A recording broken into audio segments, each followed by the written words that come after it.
Hello and welcome back to Ginger Muse Embroideries. Today I'm going to be showing you one of my favorite stitches, which is the French knot. It's so much fun. It takes a little bit of practice to do it right, but it's very pretty. You see it's like little buttons. So I'm using a 6-strand yarn.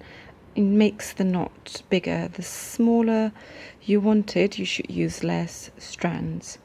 So you start by taking your needle and coming up. I'm going to have to lean these on me so you can see better. It's hard with two hands. So you need to twist your yarn onto the needle 3 times. You can do more, it just makes it bigger. I find it easier to do this. So 1, 2, 3. You've got the 3 turns, then you hold with your left this quite tight and you go back to where you started, or right next to the where you started. You need to hold this quite tight while you push your needle through. So it's important to hold it quite tight while pulling it through. It makes it harder, but that's how you get the nice knot. If you don't hold it right, it might just come apart. I'll do one more.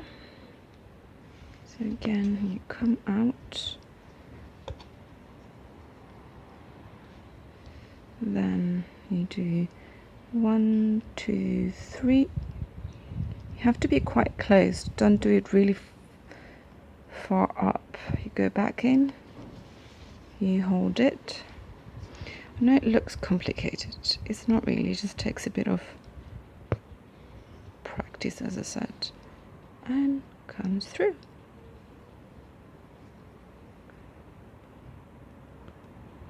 Bit of like hand coordination. You need to lean it onto something so you can do your twist. 1, 2, 3. Go in. Hold it tight and pull it through.